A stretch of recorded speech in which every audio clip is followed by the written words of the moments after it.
anytime you're trying to build a company that you want to take somewhere big, you have to make difficult decisions up front and lay the right foundations. It was always my intention to try to build a generational company, to build something huge. We're all playing this power law game where a modest outcome doesn't do anything. You have to be honest with yourself and decide what game you're playing.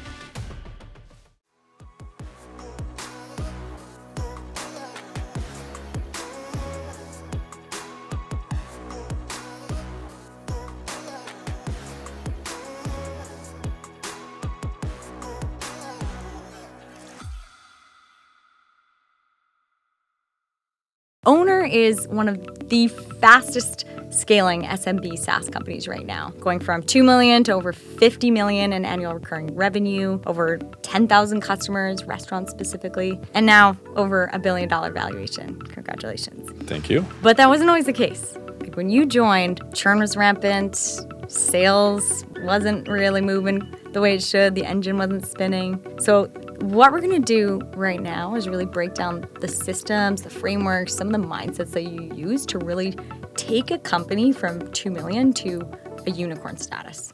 Kyle, welcome to the podcast. Thanks for having me. Absolutely. Thanks for being here. Great to get together and chat in person. I always find episodes are extremely special when you're talking to somebody that also hosts a podcast. Yeah. You get a very different perspective. Yeah, it's fun. I've loved doing mine, so it's always fun to be on the other side of it. Yeah, definitely. And I want to start at a very interesting decision that you made. 45 days into the role, you let go of half of the sales team.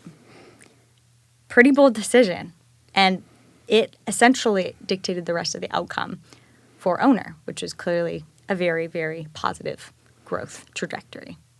Why did you make that bold decision? Anytime you're trying to build a company that you want to take somewhere big, you have to make difficult decisions up front and lay the right foundations.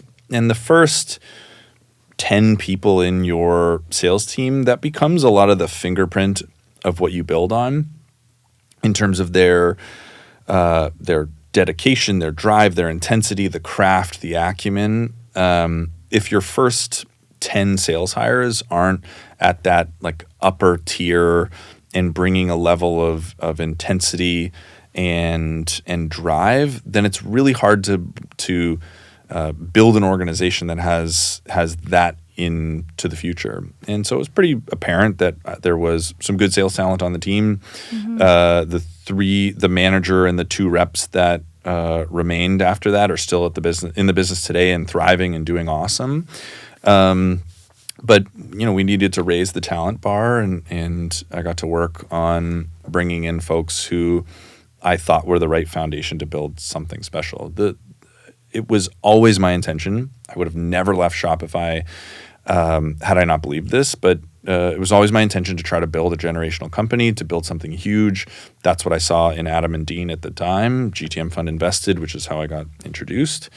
And so from the very beginning, whether it was investing in systems, building out, leadership teams maybe earlier than you otherwise would have, or making calls like that, it's always been about playing for a really big outcome and trying to make early decisions that gave us the best chance to do it. And that was one of them that was certainly played an impactful role. Mm-hmm, definitely. And what were the other core decisions that you felt like were those pivotal ones alongside that one?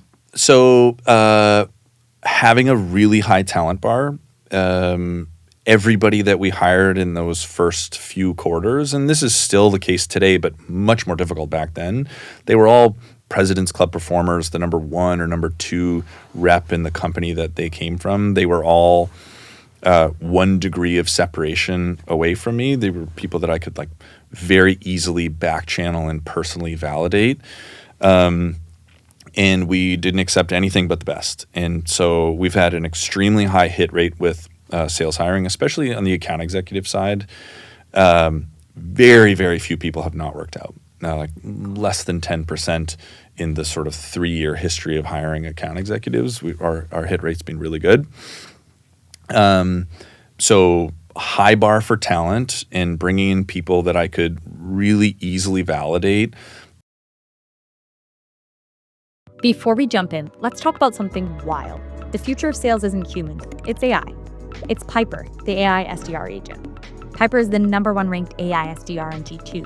She works 24/7, follows up with every lead, books meetings, and actually knows when somebody's ready to buy using signals, autonomously and at scale.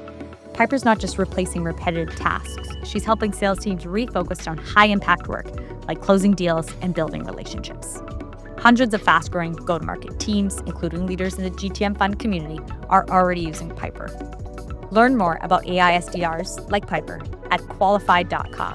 That's qualified, QUALIFIED.com. So like our first BDR was the cousin of a BDR that worked for me like 3 companies before that. Okay. And then there was like multiple people that came from the same company because they were all referred in, and I obviously had a strong back channel. Or it was leaders that worked for CRO friends of mine in the past. So talent density, really high bar, and people that could really go validate were excellent and lived our values was number one. An early investment in systems and infrastructure. We spent a lot of money on tech and infrastructure much earlier than you would at like a $5 million ARR stage or a $10 million ARR stage. Again, because we were playing for this really big outcome. And I was trying to avoid the situation that many companies get themselves into where it's like, man, our sales force is a mess and we want to do this, but we have to like completely change how we use the tooling or re-implement Salesforce you see people go through. So we invested in tech very early, and I invested in people that were non-quota carrying individuals to support quota carrying individuals also very early. So I brought in my former RevOps leader on a contract basis in my like 4th month or something. We were like 3 or 4 million in ARR at the time. And I was like, hey, can you start doing some consulting for us? We want to build the right things. And I hired Steve full-time. I don't know, maybe I was like 6 months into the company, and he's like a senior, like world-class RevOps practitioner. And that would have been way earlier than you would otherwise think prudent. You're like, oh, it's expensive, and that's a really senior person. Same thing with enablement. Same thing with building the enablement team and the RevOps team. The data team was another big area of investment. In most companies, you'd look at that and go like, oh, there's so much CAC going into non-quota carrying people. Mm-hmm. But that's what gave us the ability to scale at the pace that we scaled at, and why a big reason why we're so efficient as a go-to-market org. So I'd say those are the 3 things. One of the big lessons that we hear consistently, I wish I had done this earlier, is RevOps and investing in RevOps earlier and earlier.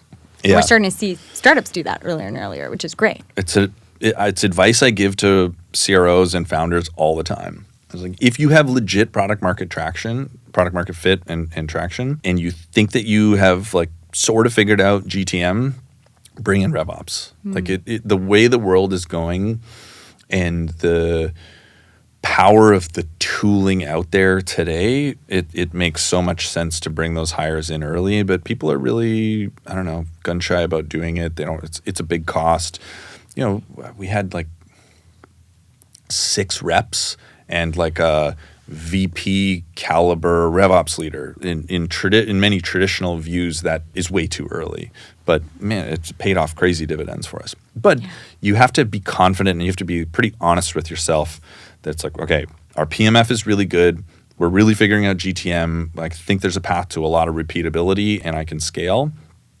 If you're growing 60% year over year and you've got like 4 or 5 reps, it's not the same decision making, but if you think you've got the opportunity to go for it, then bring those people in earlier, because we are all playing the power law game. Like as venture investors, as founders or early executives of these companies, we're all playing this power law game where, like a modest PE outcome doesn't do anything for me as a CRO, really, because you're going to get squashed under a pref stack, and the liquidity is going to go to everybody but the employees. Like, that's just the nature of the game. And so you should be like trying to go for the big win. What's so interesting about what you just said too is the mindset you always had about trying to build a multi-generational company. Because essentially every startup wants to build an enduring company. Yeah. So every startup should really implement the principles that you just shared to build an enduring company and approach it with that lens. Yeah. Which is really, really interesting. Not every company has the market size or the traction or the team to try to play for that type of outcome. And they really shouldn't be venture backed. I think there's a lot of the markets starting to come to terms with that. You're seeing now people go this like seed scaling or seed strapping route where they raise a seed round and then don't raise again, and you keep a bunch of liquidity, you keep a lot of optionality as founders.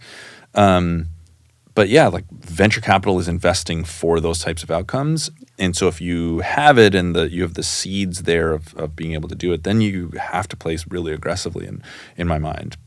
The downside is if you spend aggressively and you didn't have the PMF, you don't have the market size, then you sort of spend yourself into the wall and you end up laying a whole bunch of people off, and it is really painful. So you have to be honest with yourself and like know what game you're playing and decide what game you're playing and have a congruent strategy from your fundraising strategy to your product strategy to your go-to-market strategy. I think like CROs oftentimes don't understand those dynamics well enough, and they're not conversant enough in understanding the pressures of venture capital and how it works. And so you see like, early stage revenue leaders complaining on LinkedIn. They're like, oh, like the complaints like, oh, I was forced to do this thing and it wasn't the right approach, and the founders are dumb and the VCs are meanies. Yeah, it's like, no, the fingers pointing. It's like, that's the game we're playing. If you don't want to play that game, go do something else. Venture capital is investing in these businesses so that a very small percentage of them become extraordinarily valuable, and you need to understand that that's what you're signing up for, or just like go do something else, like work for a bootstrap founder or play a different game. But I think like strategic congruence is something that is sometimes missing. Super, super interesting. And so you talked about sales and the reps you hired and how you hired them based on proximity. Churn was another area that you tackled earlier. Mm-hmm. How did that play out in terms of your go-to-market strategy? So Adam and I started spending a bunch of time together after GTM Fund invested. Owner is Shopify for restaurants, basically. I was at Shopify. I had some early stage experience. And so as part of being an LP, like I was going to spend time with Adam to help figure things out. And very quickly, he understood it. I understood the challenge is that a bunch of inefficiency in go-to-market was because they were closing like questionably fit customers and the handoff wasn't good. So the early churn was much higher than the company wanted. And it didn't make sense to pour a bunch of money into GTM into a bit of a leaky bucket. And so one of the first things that I tried to tackle was getting early churn into a better spot. And that meant narrowing the aperture of the customers that we chose to work with, and which actually meant month over month, we sold fewer deals in my first month, fewer deals in my second month than my first month.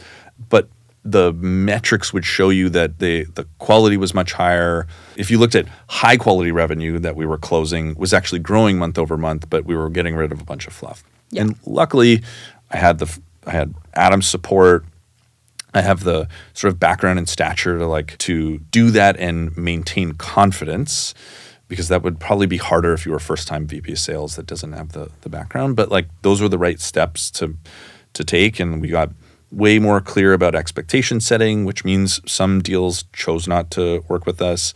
And we said no to a lot of customers, like 30% of the customers that we could have closed previously, we were saying no to now. And it just cleaned everything up. And now we could go out and add marketing dollars and add sales headcount and add onboarding capacity into a system that had a lot less sand in the gears, because many sales leaders don't like to admit it, but a lot of churn's our fault. At Shopify, I owned onboarding and CS at the end of my time there. I picked up the onboarding function in my first year at Owner. And so I've had to manage that side of the business, which I think is a very productive thing for revenue leaders to do. It's a good empathy building exercise, and I think it's good from a decision making standpoint. And we were able to get to a place where the sales driven churn dropped dramatically, and then we could go tackle everything else. Incredible. No, that makes sense. And I mean, that's fantastic that you and Adam had that alignment and that trust built up. You're actually a perfect example of one of the points that you made around it's the people. It really matters who you're hiring. You were using the context of a sales rep, but it applies to everyone. It applies to you. It applies to all of your leadership hires. How do you think about hiring? Because I've heard you say that you don't really buy into the traditional method. And I saw you comment on the Shopify's chief data officer's post that you do a don't hire with us video and things like that. So I'm really curious about your methods of hiring, because every startup is trying to hire the best talent. And you were able to do that early before Owner obviously grew to be the company and brand it is now. Yeah. Brand matters a lot. Like, if being able to hire the right people means that you need a really compelling story. And I've had the advantage of building an audience on LinkedIn over a bunch of years, which certainly helps. And I had a track record. So I encourage people to do that and like really be sharp about the narrative they're telling and how to get people excited. But the thing I think that's a little bit less consensus in our approach is two major things. Like, one, and this is a big credit to Farhan Thawar from Shopify. So he was the engineering leader that I worked with in the point of sale team, who's now the head of engineering at Shopify. And he shared a bunch of data and like really interesting insight about how little a hiring process actually allows you to predict in-role performance. Like behavioral interviews and case studies and all of this stuff, a little bit of is like theater. It makes us feel a lot better about the hiring decisions we're making. Yeah. But when you actually look at the data, it doesn't actually improve outcomes all that much. But you have to be really data oriented with hiring, or else you never learn that lesson. One is appreciating like, what does interviewing actually tell you and what doesn't it tell you? And the other big principle that I lean into a lot is hiring is about fit. There's no like best rep. There's no rep that will be successful in every single scenario. You need to find reps who want to work the way that you want to work, and reps that want to do the type of work you do. Like, we sell to restaurant owners. They're like gritty, blue collar folks who want to shoot straight and can be like pretty gruff at times and won't just like hop onto a Google Meet. Like, you have to call them and help them get onto it. And some people get really frustrated by that experience. They're like, why can't people just like show up for the Google Meet? If you've sold to white collar your whole life, then that might just be like a frustration for you. But the reps who are successful, and something that I really enjoy is like selling to salt of the earth people and just being able to shoot straight and not like dress up our language in a bunch of tech jargon. And so for us, it's about finding people who can fit that environment and fit my style of leadership, because we are quite opinionated about how we want to go to market, and the style of sales that we teach is very specific, and the style of organization we run is like not for everybody. But some people, it's like the best thing that'll ever happen to them in their careers, because they're going to learn awesome skills that they can be successful with later. But it is not for everybody. And so the video that you're referring to is something that I do for especially leadership hires. There's like an explainer video where I talk about the situation of the company and what the role is meant to do, and the state of the team. And then there's like probably 5 minutes at the end of the video where I'm like, okay, Owner is an exciting place. And on the outside, most people would be thrilled to work at a company that's winning in the market and has all these accolades. But I was like, but Owner's not for everybody, and here's why. And I explain it's really intense. We're performance-based. It's not a great work-life balance culture. Like, that's not what we're optimizing for. And I explain the reason somebody might not be a good fit. And I do that before their first meeting with me, because the video is helpful too, because now in an interview, I don't have to waste a bunch of time like explaining the basics. They come in knowing that, and they can just get into much more interesting questions. But in the video, I explain why Owner is like not a fit for people. And I have folks drop out of the interview process semi-regular basis. And I've actually had examples of people responding to the video saying, hey, like, I really appreciate that you were so honest and transparent. It doesn't feel like the environment that's right for me, but like, it's great that we could just figure that out now. And saves everybody time. It's a good candidate experience. And it is, what you don't want is to hire somebody who doesn't know any of the bad thing, the trade-offs, because it's not necessarily bad, but somebody who comes in not understanding any of the trade-offs, and then they're at the company for 3 or 4 months, they're not working at their best because they're like, man, like, everybody works here so late, and like, I don't, that's not really what I want to do, and they're stressed because they feel like they have to answer Slacks after 5 o'clock, which is like not their shtick, and then they end up resigning like 4 or 6 months in, and you just wasted a colossal amount of time and energy, and you haven't progressed those strategic priorities that the person would have owned, and you're just back at square one hiring that role again. And it happens all the time. We try to do that at the very top of the funnel. And then also, like, if we hire somebody and we can tell that they're struggling or it's like not a fit, we'll often have a conversation, like an open, transparent conversation with them pretty early on and be like, look, like, Sophie, if this, like, I get the sense that this is, you're not having a great time. And if that's the case, that's totally fine. And we should just be like, let's have an honest conversation and solve it, or figure out if this is just like not a right match. Mm-hmm. And so when we have lost sales reps, most of the time it's very early. It's we had one that was like less than 30 days. Somebody had 75 days because they've just realized it's not what they want to do. And that's a way better scenario than it dragging on and on and on. Definitely. Definitely better to find out earlier. Yeah. The other thing we can talk about is going back to the first point about interviews being a poor predictor is... Let's unpack it. Yeah, the exercise we just ran where we did a big hiring retro. This is another area that is oftentimes missed in hiring, is we hire and we hire and we hire, and we never go back to that hiring process and analyze whether or not it's good or bad, and like what we could possibly do better. And in product management, you do retros. In sales, you do MBRs or QBRs. But the most important thing in your business is being great at hiring, and we never go back with a critical eye to like understand it. And so what we did a couple months ago was go back to every single person we've hired in 2024 and 2025, and we pulled in all of their interview scores by the hiring manager. And so we looked at a few different, and compared it to in-role performance. And so there's a few things that we learn. So we use a 1 to 4 scoring framework, and there's 4 people that score that candidate across the interview process. So they get a score out of 16. And what we noticed is there was not a lot of correlation between in-role performance and whether or not they were a 13, 14, or 16. Not a lot of, there were a couple 13s. And so there wasn't a lot of correlation. We're like, okay, so like something, it means like we're not scoring very well. And then you could go manager by manager and unpack. It's like, well, I was a 4 and the director was a 4, but this person was a 2 and this person ended up being awesome. Like, what happened there? And so you have to go give feedback to that hiring manager because clearly they're seeing something different. Mm-hmm. And to coach them up.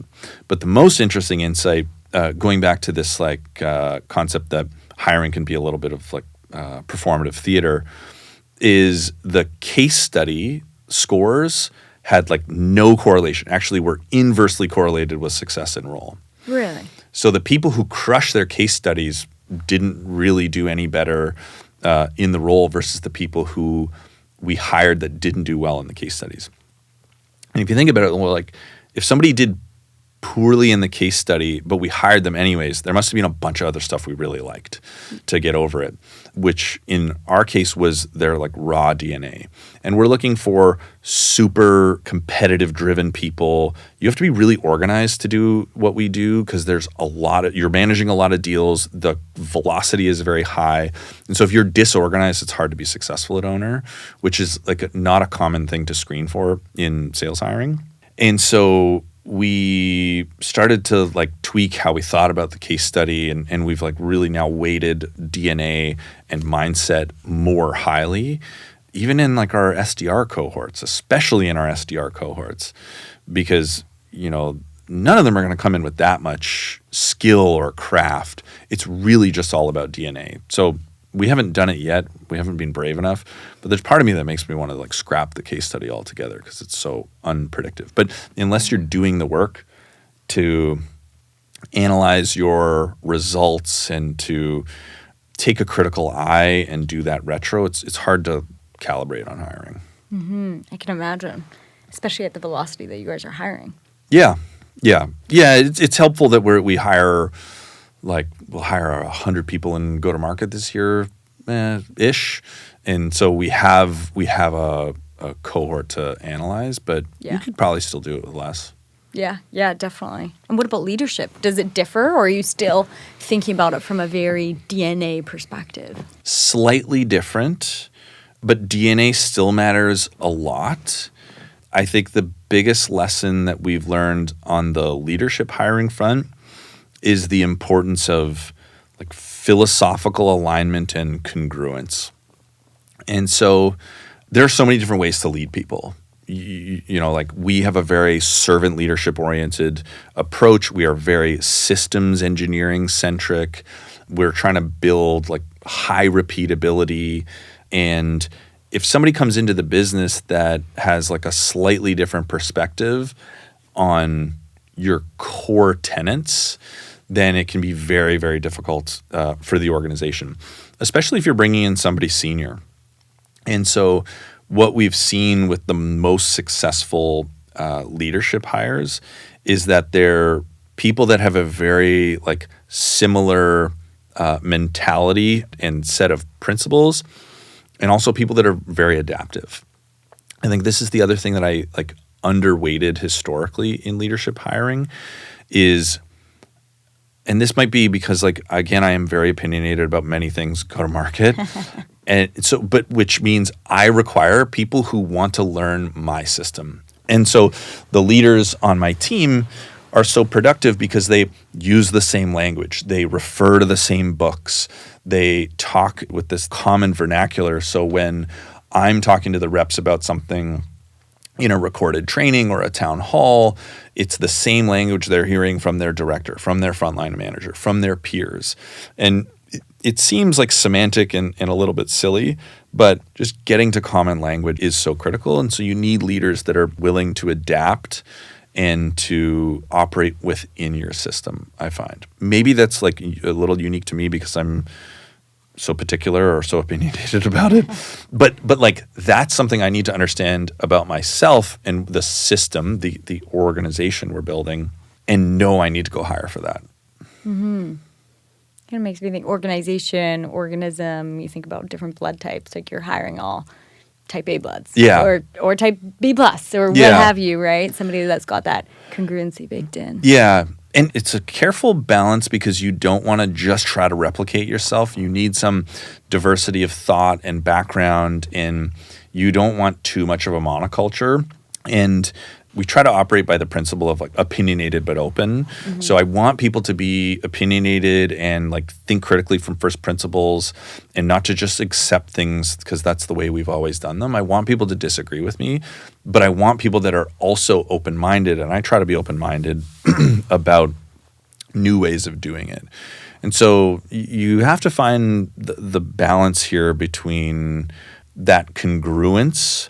And a good example is, with my VP of RevOps and I, like he's the guy that will disagree with me the most directly and be the most brave about it. We've worked together for almost a decade now across 3 companies. And it works so well because we can just like have the argument. We can try to like look at the data together, disagree, and sometimes we like can't get to the same answer. Like we just have slightly different opinions, and ultimately I'll be like, you know what, this is your call, it's in your wheelhouse, I trust you, like let's go for it. Or he'll do the same with me. There's a lot of nuance there, and you have to find the balance between like avoiding an echo chamber, but also having congruence on the really important things. Like servant leadership is a it's a non-negotiable. Like you have to operate with the mentality that you work for the people that work for you. The managers work for the reps. I work for the reps, and I work for my leaders, and the reps work for the customer. That's a non-negotiable for me. But there's other things we can be like more fungible about. So you're hiring 100 go-to-market reps this year alone. So you're growing a ton, and you've been really successful with your AI transformation. Love to hear a little bit more about your playbook for implementing that transformation and what you're doing. Yeah, and so we were really early to try to steer into this in a big way. So some of it was like just getting lucky and following our intuition, because there wasn't a lot of places to go learn from. And luckily, like I have this podcast. I talk a lot about GTM AI, and I get to talk to a bunch of smart people who are doing things. So having a network and using your network is definitely important. But we've like meandered our way into or intuited our way into a bunch of good decisions. And now that I've had some distance from it, I've started to like put some principles behind it that I think are fairly reasonable. But again, this is so new that like I reserve the right to change my opinion over time. But one of the things that I think the most important thing that we did right, and a principle that now I push people on, is we spent most of our GTM AI energy on data. So the very first thing that we did, and this was led by our head of BizOps, he gets all the credit, was figure out prospect data. And so we used AI to scrape and crawl websites and pull information into Snowflake and transform it and score it and figure out who the very best people are that we should be approaching. So getting really great third-party data was step one. And so now when I give this advice to other founders and revenue leaders, I'm really pushing them before anything else. Get really great third-party data, and this could be like Clay plus a Claygency to help you like answer a bunch of these questions, or an internal data science resource, but like spend the money getting good data on the market, your accounts, people, and then enrich with like information that can help you with the right play for that account or prospect. And so like now we use Data Lane for a whole bunch of this stuff because it's restaurant specific, and they've built better things that we built internally. But the first investment we made here was getting good third party data, and I didn't at the time go like, I want to be on this transformation journey with AI, but like I think like the third party data is the first thing. We sort of intuited our way there, but now I feel good about like that as a principle. The other thing is great first party data.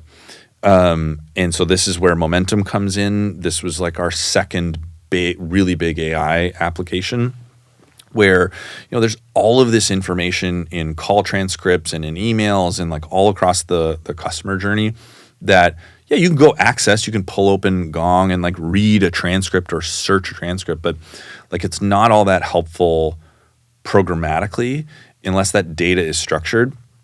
And so for Momentum, it used to be on top of Gong, and then we replaced Gong, and now we use Momentum as the call recorder, which has been great.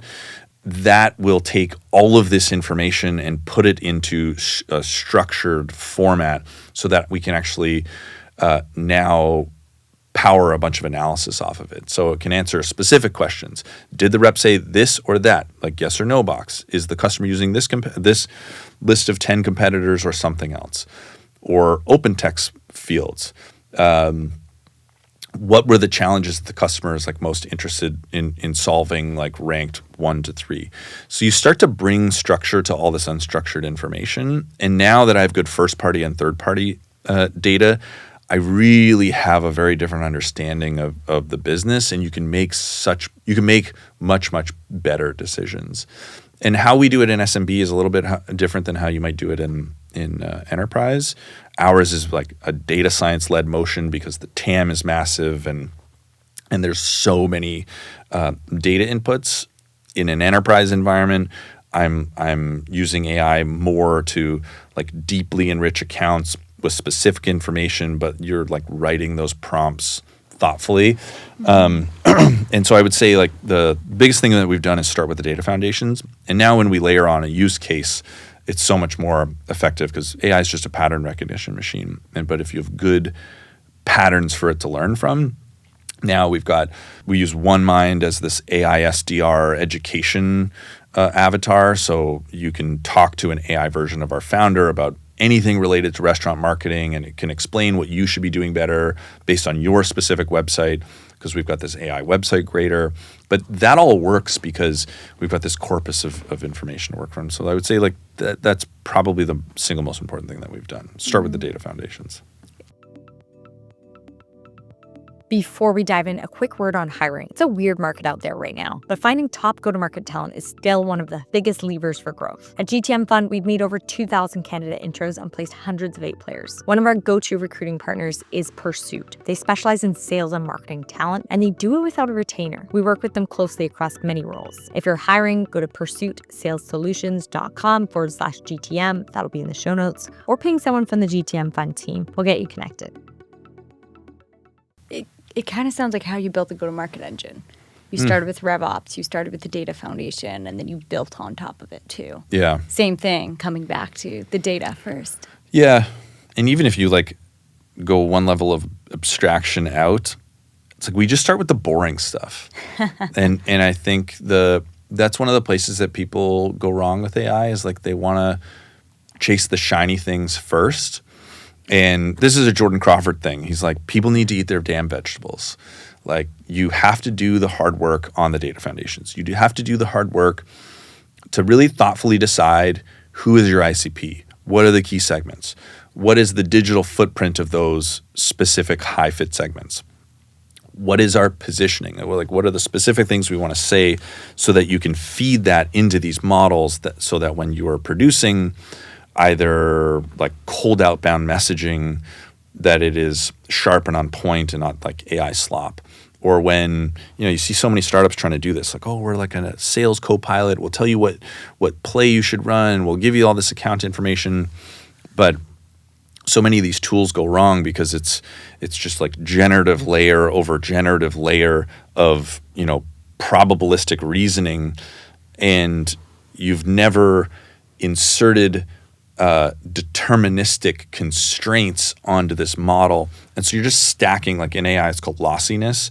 So you're just stacking layer and layer of lossiness on top of each other. And so your tool is like, oh, enter in your company website URL or company URL, and we'll give you sales messaging. And you're like, wonder why the sales messaging sucks, because the model had to view your website and take a guess at what your positioning is, and take a guess at what your ICP is, and then take a guess about the challenges and who you want to talk to, and this and this and this. And every one of those guesses is probably going to be like pretty good, but if you stack on these 10 guesses, it's like broken telephone. As a kid, you just end up with something that's like it sort of is what we do, but like it's not good enough to send to a customer, really. People still send it to customers.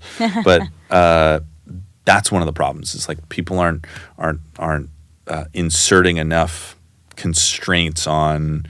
It's like, no, like I will tell you what our positioning is. I will tell you what the ICP is and the digital footprint of that ICP. And then the AI can use all of the wonderful generative capabilities to go find all of the people and all of the evidence that supports the specific criteria of your ICP. Like filling in a smaller set of blanks, we've found to be very, very helpful, rather than just like letting AI answer every question and make every determination in a system. Mm-hmm.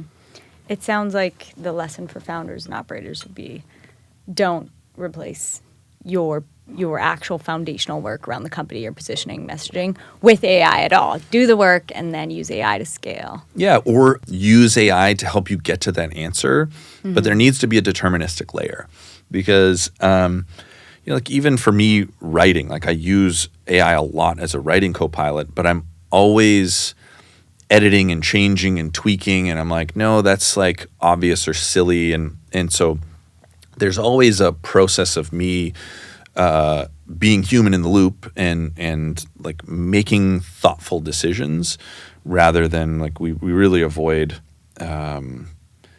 AI making like many sets of decisions on top of each other. And this is a reason I like Momentum as well, because we can write the prompts that fill out the specific fields.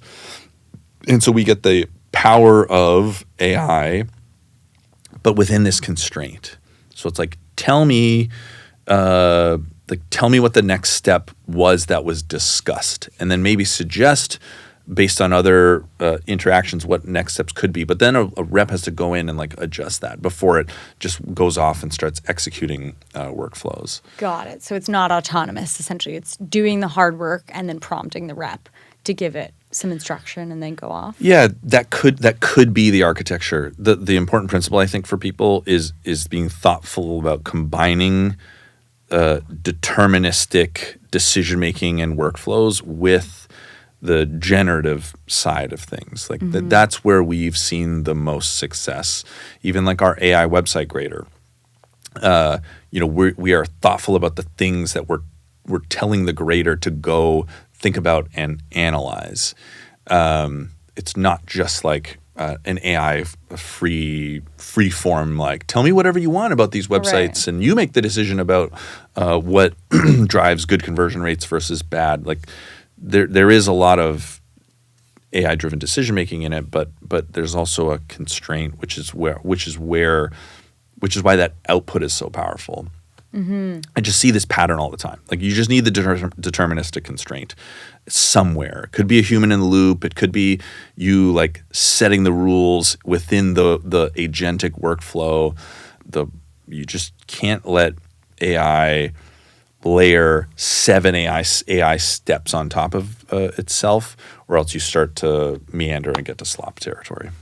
That's great advice, because I think that's what a lot of people are trying to do, is trying to automate as much as possible and create more of a waterfall effect from it. But it sounds like you're saying, be really intentional with how you're actually putting the inputs in along the journey. If it feels way too easy, it's probably if it feels too good to be true, it probably is. Like even being really mindful about the prompt engineering and spending the time to build the evals and change the prompt and run the eval. Like going and doing the work to really like test and iterate and tweak the context engineering that is involved in these workflows. Like you can't, the out of the magic box answers of like, oh, just enter in your website and we'll tell you everything.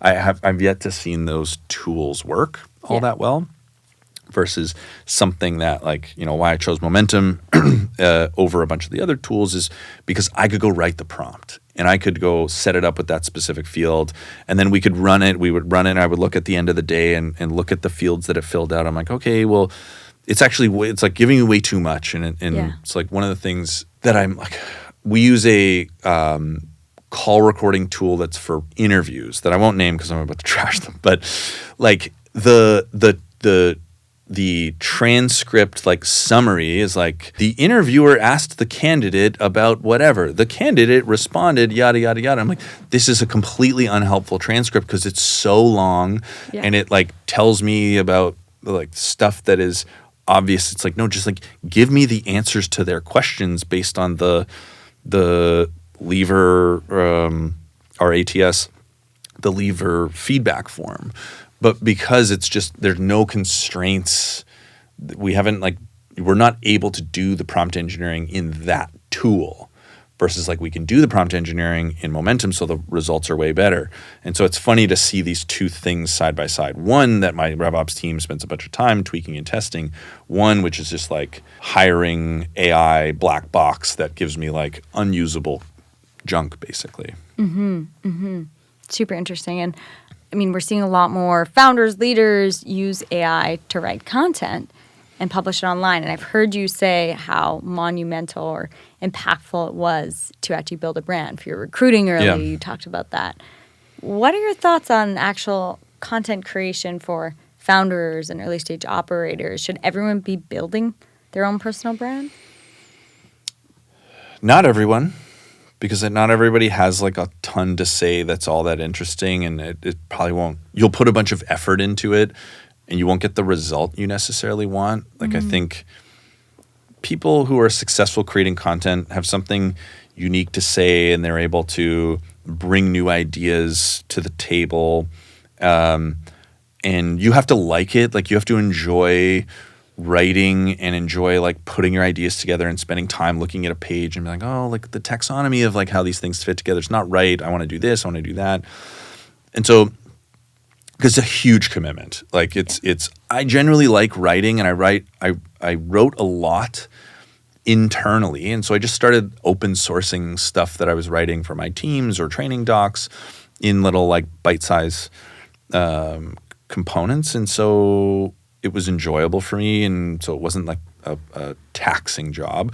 Some people don't want to do it, and it's going to be a chore, and you'll never be that successful at it, I don't think, if it is a chore. But I think today, like, it is, the market's very competitive, especially competing for the top talent is very, very difficult, and having a brand is meaningful. There's other ways to like solve that problem on talent attraction. You could just be like a hardcore outbound sourcer. So like earlier in my career, that's the game I had to play. And I, like sharpened my messaging, and I did a bunch of outreach. And so I think for the right person, it makes a ton of sense. And, it was because of Naval and Seth Godin that I really started to be like, I got to build an audience. I have to build a brand, because it's a compounding asset. It's something that I'll take with me for the rest of my life. And I'm like so bad at monetizing it. Like, I basically don't bother. It's really just about hiring. And I have friends who like make a bunch of money doing content stuff and influencer stuff. And I'm like, it's just not, it's like, yeah, I should. But at some point I will be able to. Right. You're busy. Hiring hundreds of people. Owner's the only thing that matters. Yeah. And all the other stuff, like podcasts and content and speaking stuff, like that's all to build my brand as a hiring leader, and Owner's brand as a destination. Like the number of eyeballs that Owner gets just because I'm out there doing a bunch of stuff is awesome, and it's going to help us in a bunch of different ways. But you can build this compounding asset that you can monetize in a whole bunch of different ways. So if you like it and you want to spend the time, I think it's worth it. But just know, like, you're signing up for like years of nothing, basically. Right. And maybe I could have been more thoughtful about it earlier and grown faster, but like there's just a cold start problem where it takes a while to get it going, and you have to be so consistent, because if you miss a week, then LinkedIn crushes you for it. And so you're signing up for like a long haul thing, but it is a compounding asset. So over time, like now I just gain followers like by doing nothing, and it grows very quickly. But I've been at it for like 6 or 7 years. I don't know. Yeah. Now you're on the hockey stick momentum and trajectory. Okay, so you said you bring that with you everywhere. Mm-hmm.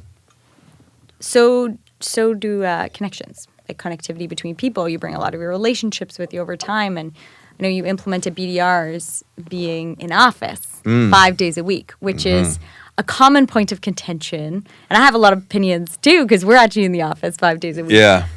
But you've had a lot of growth and success on the revenue side. So does that settle the debate on in-office versus remote? No, the debate will never be settled, and it's very nuanced. And I had the CRO of Oyster on the podcast, Geraldine, and they're like an EOR company. They're very pro-remote. A bunch of the content their founder puts out is like super remote's the only thing, and it lacks nuance. But the conversation we had was like very nuanced and productive, because remote makes sense for some companies, in person makes sense for some companies in some roles. But again, going back to this theme of like congruence, like what is the thing that you're building and what serves you best in terms of a strategy? Because if you are remote, but you're like not great at documentation, and you are like not taking advantage of hiring internationally, like then you're sort of just sacrificing the connection, the speed, the engagement that by not having people in person without getting all of the outcomes. Yeah. And so, for example, like most of our sales team's still remote. Our outbound sales, our AE team is almost entirely remote, other than the brand new AEs we've hired very recently. But the SDR team is 5 days a week in office. That's the requirement. And yeah, absolutely. The performance between remote hired SDRs and BDRs versus in person has been drastic. Like, we pulled the numbers and it was like grain of salt because it was a small sample size, but it was like the ramping performance, so in that first 90-day window, was like 3x for in-person than it was for remote. And, the system's more mature now. We've revamped onboarding, so you can't chalk it all up to onboarding. But those roles do benefit so much from being around their peers and being around their manager. Like, when I'm in the office, the managers are always sitting like hip to hip with one rep, going through workflows, really inspecting things. My VP of RevOps was in the office 2 or 4 weeks ago, sitting there beside the SDRs, watching them dial, and we realized a bunch of stuff. We're like, oh my God, we thought they were doing this, and like the system is designed this, but we didn't enable them properly, and so there's like this big hole that we found. And there's some big advantages.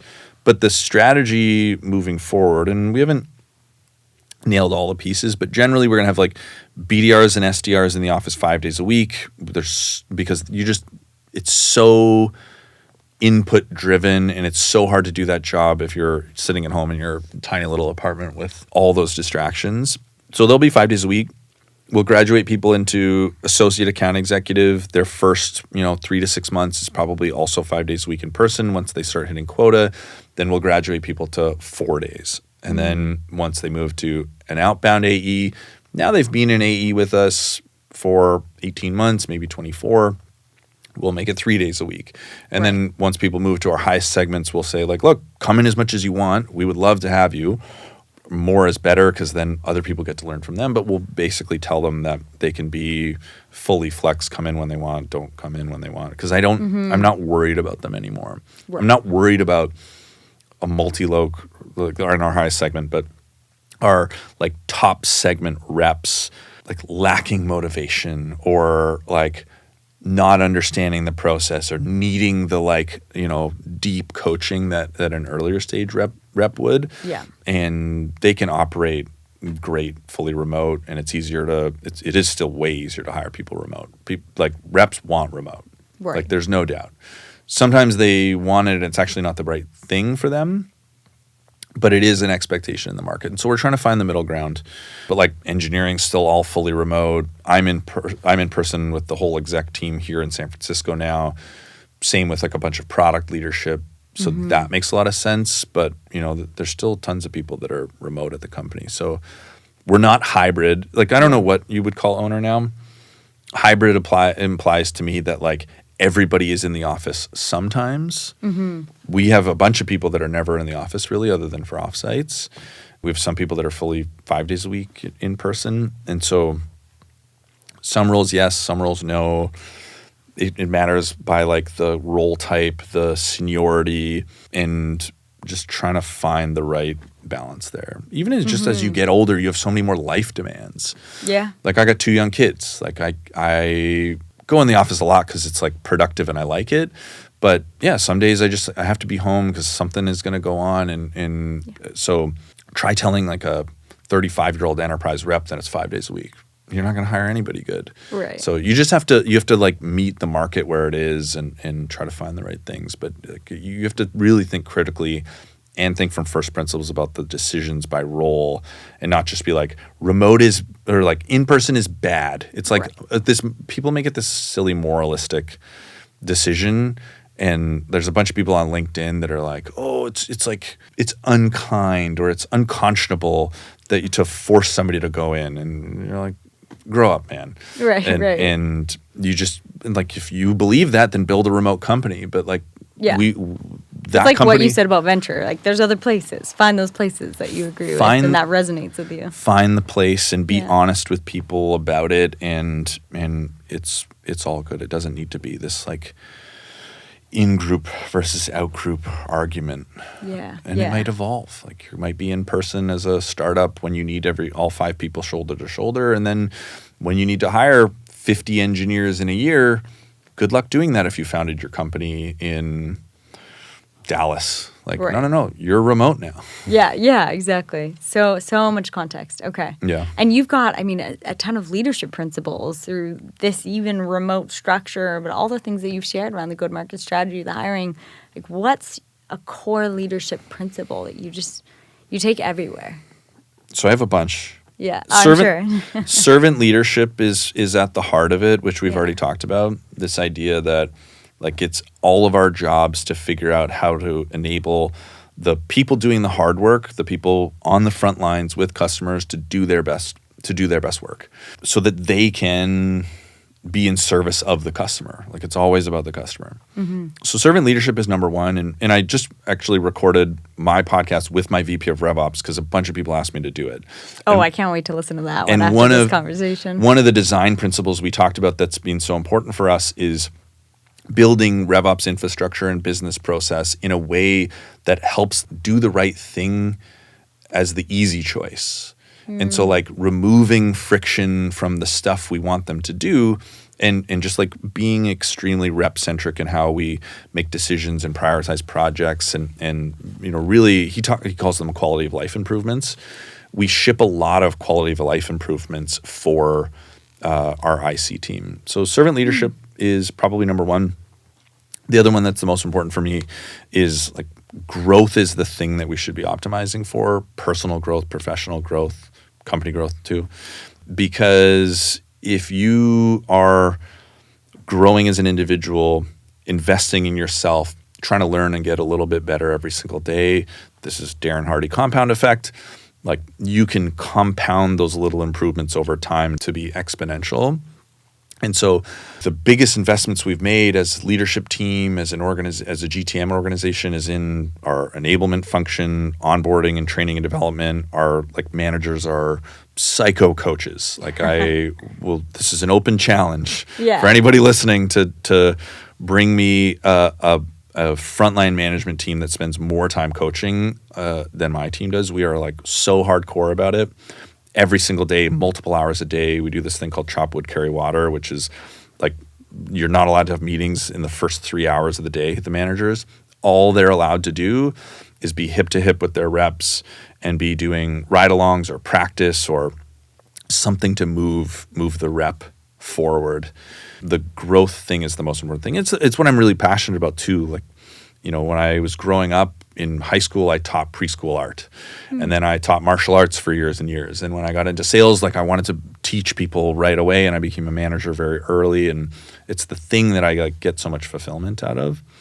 And so I think a lot about, and I study and I read a lot about how to develop skill and train people. And I really want people to come out of their time with me feeling like they like exploded in their career and they learned all of this stuff and like the mantra that I have for myself is I want to give people the best years of their career. Like that's the expectation that I set for myself and for my leaders, is that the 1, 2, 5, 10 years that any of these folks spend with us, those should be the best years of their career because they learned a lot. They felt like they made an impact on the world. They won. They felt supported. They could trust the organization. They made money. They got promoted. That's really what we're trying to do, because I think if you can do that, and people really truly like feel it and believe it, then you'll hold on to your top talent. You'll attract great people. You'll get the best out of them. And we want to help people like find their like internal drive and purpose and motivation, as opposed to like being this environment that's just like shoving people forward. Right. Because then they can take that like internal locus of control, that intrinsic motivation and drive to whatever they do next. That's like one of the most important things we try to kindle. That is beautiful. And what about books? Any favorite books that have been really impactful for you in your career? A ton. Yeah. So the book that I think everybody should read is Thinking Fast and Slow by Daniel Kahneman. Him and Amos Tversky are the creators of the field of behavioral economics. It's like much more in our zeitgeist today than it was when I read it when it came out over a decade ago. But it's like how humans operate and why do we why do we act in these like very irrational ways sometimes? Predictably Irrational is another great book in that category. Nudge by Richard Thaler. I think there's a bunch of interesting things in the behavioral economics world that like once you start to understand, you're like, oh yeah, like that's why my reps do this. That's why these people operate this way. So those are all great books. The book Servant Leadership is a really good one. Messaging I love Made to Stick. That's one that I recommend a lot. And then Atomic Habits is another one that I recommend to every rep that works with us, every one of my leaders. It's like a something we steer into. The other one that's on my like leadership like mandatory list is The Obstacle is the Way by Ryan Holiday. So those are some of the like starter. That's like the starter pack. Kyle Norton leadership starter pack. Yeah. To get people going. And I got to update my reading. I published my like longer reading list a bunch of years ago. I have to do a big update and put it on LinkedIn, but I'll make that commitment. I'll do that in the next couple of weeks when this comes out. There we go. We've got a commitment out of it. Yeah. And Adam co-founded and is the CEO of Owner. He's a Teal Fellow. I'm curious, what is it like to work for someone that is a Teal Fellow? So I don't know if it's because he's a Teal Fellow per se, but Adam has really set the standard for like what I think the bar is to be a founder and build a generational company. You know, I've gotten the opportunity to work with really great founders. The founder at League was like a third-time founder, 2 super successful exits. Obviously, Toby is like the GOAT. I have like I still any podcast he does, anything he writes, like I read and I have insane respect for him. But I'd never got to work with somebody in the early stages of their journey. Adam was like 23 when I started at Owner. Crazy. And so I got to see like what the raw building blocks were of somebody that I think has the opportunity to build like a truly great company, which has been really informative. And so like one, he was just a force of nature, like just this insane drive and presence and willpower and work ethic. Like it's funny, like nobody had ever made me self-conscious about the amount I worked until Adam. Because I was always like the hardworking guy. Yeah. I was always outworking everybody. And so it was like a weird thing to be like, whoa, like I'm not the hardworking guy anymore. Right. Like this guy's sort of running circles around me because he's just like an absolute machine. And so like he's a force of nature and like very charismatic. He's a great recruiter that I put into this. Since meeting Adam, this is like my new founder evaluation framework. Mm-hmm. Are they a force of nature? Are they a supercomputer? Do they just have like, not just, are they really smart, but are they like freakishly smart and do they learn at an obscene rate? And so the story I always tell about Adam is, like I mentioned this book offhand, Made to Stick, that book about messaging. We were on a call and talking about messaging. I'm like, oh, there's a book Made to Stick that I really like. And then he texted me 18 hours later and was like, hey, I read that book, and then had all of these questions. So it was impressive he read a book in like literally less than a day. But then he was drilling me with these questions. I was like, man, these are questions that I should be getting from somebody who's like a deep product marketing expert who's got like years and years of building sales messaging. He had like really cut to the center of the first principles of that book and was asking me really hard questions that I'd never gotten about the book. And so that was like, okay, like supercomputer. Then founder market fit was the other thing. Like, is there some reason this founder should win in this market? Yeah. Adam built Owner for his mom. Like, he's so deeply passionate about helping small businesses, and he like still so close to the customer and has such a crazy customer intuition because he does care. And I think it's really hard to break through the 20, 30 million ARR mark unless you like have that true founder market fit and that founder secret. And the last thing is enough humility not to blow it all up. Because I've seen a bunch of founders that have a lot of the other stuff in the Venn diagram of like force of nature, supercomputer, founder market fit, and also humility. Like that sliver of the Venn diagram of humility overlapping is a very rare one. but they need to have enough intellectual curiosity and humility to, when you hire like senior leaders, to actually like give them the rope to go. The amount of CROs that I talk to that complain that their CEO is like way deep in the weeds and making sort of weird decisions on stuff that they like don't have a ton of context on is like crazy, because they don't trust and they don't have the humility to be like, okay, like I wanted this person to like make these decisions. And Adam has done, like, I'm very grateful for the rope he's given me to build this thing. And so you see it, the like, I don't know if it's an employee count number, it's like an ARR number, but it's like the 10 million ARR number, like 100 employees, whatever the number is, things just start to like fray and fall apart for those founders who can't touch anything touch everything all the time now. And so like that humility piece, I think, is really important. And Adam's done an admirable job listening to feedback from the people in his network and being open-minded about the decisions we make internally. And he asks thoughtful questions, and he will go founder mode on stuff he feels good about. And when he does the founder mode thing, I'm like, all right, like because he doesn't do it all the time. And when he does it, he's like being right almost all the time. Right.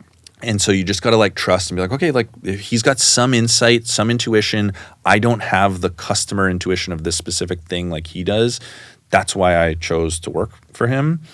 But there's enough of the humility there that it all works. Yeah. And it's something around, I'm curious on people's opinion on this. So shoot me a note. But like, it's like 100 employees or something around there when you can't touch anything anymore, but the founder still is trying to hold on to everything like with an iron fist, and it just all starts to fall apart. You can't keep great people. You can't attract good people. Now you're like being pulled in too many directions. But like I that's a pattern that I've only picked up on in the last like 3 to 5 years. But I now I see it all the time. Interesting. Yeah. That's incredible. And where can people find you if they want to follow along?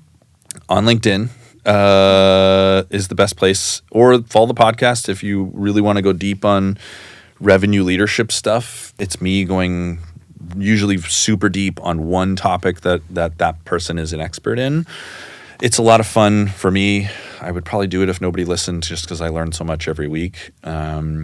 And it's the revenueleadershippodcast.com. It's the newsletter, the podcasts are all there. So It'll be in the show notes for anyone who has not read or listened to it. Highly, highly recommend. It is incredible. Thank you very much. Appreciate that. And LinkedIn.